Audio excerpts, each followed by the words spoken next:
ছোটবেলা থেকে একটা কথা খুব শুনে বড় হয়েছি যে শখ করে সে কখনো ভোগ করতে পারে না, আর আজকে সেটা নিজের চোখেই দেখলাম। আজকের ব্লগে তোমরা আমাকে দেখবা না, কিন্তু তিলে তিলে কষ্ট করা দিনগুলো কিভাবে একটা সুন্দর ভবিষ্যৎ দিতে পারে সেটাই দেখবা। আমার নানা ভাইয়ের খুব শখ ছিল তার একটা মাত্র ছেলে জীবনে অনেক উন্নতি করবে, অনেক সাকসেসফুল হবে। হয়তো সে তার ছেলের সাকসেসটা দেখে যেতে পারেনি, কিন্তু ছেলের ভবিষ্যৎটা যে সুন্দর হবে সে আগমন বার্তাটা দেখে গিয়েছিল। চলো কথাটাকে এত না পেছিয়ে এখন একটু ভেঙে ডিটেলসে বলি। আমার একটাই মাত্র মামা, সে অনেক ভালো একটা কান্ট্রিতে এস্টাবলিশ। আমার নানা ভাই যখন 2021 সালে মারা যায় তখন শুধু দেখে গিয়েছিল তার একমাত্র ছেলে একটি ভালো কান্ট্রির গ্রিন কার্ড হোল্ডার। কিন্তু আমার নানা ভাইয়ের খুব শখ ছিল তার ছেলে বিশাল বড় একটা বাড়ি করবে, কিন্তু সে এটা কখনো আর দেখে যেতে পারেনি, এর আগে চলে গিয়েছে। আজ 2026-এ এসে আমার মামা আলহামদুলিল্লাহ 5 তলা বিল্ডিং করতেছে, বিশাল বড় এক বিল্ডিং। হুট করে নানু বাসায় আসার এটাই একটি বড় কারণ ছিল।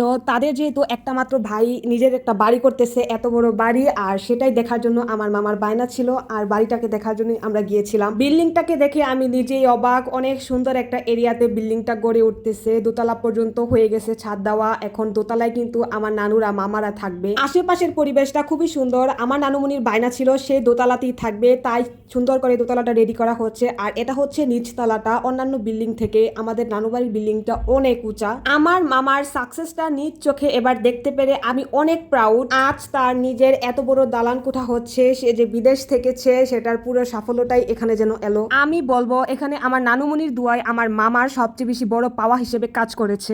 বিদেশ তো কত মানুষই থাকে, কিন্তু কয়জন কি করতে পারে। আমার নানুমনি কিন্তু আমার মামার জন্য অনেক দোয়া করে, কারণ তার একটা মাত্র ছেলে। আর আমার নানুমনিকে আমার মামা অনেক সেবা যত্ন করে, কখনো কোনো কিছুর অভাব ফিল হতে দেয় না, যখন যেটা দরকার সেটাই দেয়। সব সময় আমার নানুমনির অনেক বেশি খেদমত করে। আমরা খুব প্রাউডের জায়গা থেকে সুদূর ব্রাহ্মণবাড়িয়া ছুটে গিয়েছিলাম মামার বিল্ডিংটাকে দেখার জন্য, আর আম্মুরাও অনেক বেশি হ্যাপি তার ভাইকে নিয়ে। খুশির মোমেন্টটাকে একসাথে সেলিব্রেট করার জন্য খালামণি সবাইকে আইসক্রিম ট্রিট দিয়েছিল। আজ এতটুকুই, আল্লাহ হাফেজ।